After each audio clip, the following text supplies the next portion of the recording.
আজি আমি কথা পাতিম UGC নেট পৰীক্ষাটো আমি কেনেকৈ কোৱালিফাই কৰিব পাৰোঁ বহুত কম সময়ৰ ভিতৰত, কাৰণ বহুতে মোক সুধি আছিলে যে UGC নেট পৰীক্ষাটো কোৱালিফাই কৰিবলৈ হ'লে আমি কেনেকৈ পঢ়া শুনা কৰিব লাগে।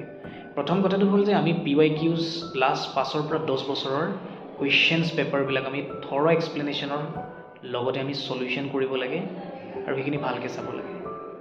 দ্বিতীয় কথাটো হৈছে আমি মক বা MCQ লগাই থাকিব লাগে যিমান পাৰোঁ, প্ৰতিটো টপিক ৱাইজ, প্ৰতিটো পইণ্ট ৱাইজ যদি পচিবল হয়, যিমান বেছি থৰ PYQ বা মক লগোৱা যায় সিমান কনচেপচুৱেল ক্লাৰিটি কনফিডেঞ্চ সিমানেই বুষ্ট হয়।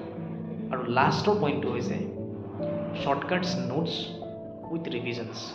যদি পাৰা যায় PYQৰ সময়ত বা MCQৰ সময়ত অলপ শ্বৰ্টকাটছ নোটছ বনাই থ'ব লাগে, যিবিলাক নেকি আমি পৰীক্ষাৰ আগতে বা day to day basis, otherwise weekly আমি সেইখিনি ৰিভিজন কৰিব পাৰোঁ। কাৰণ বহুতখিনি কনচেপ্টছ এনেকুৱা থাকে যিখিনি যদি ৰিভিজন কৰা নাযায় তেতিয়াহ'লে আমি ক'ৰবাত নহয় ক'ৰবাত পাহৰি যাওঁ।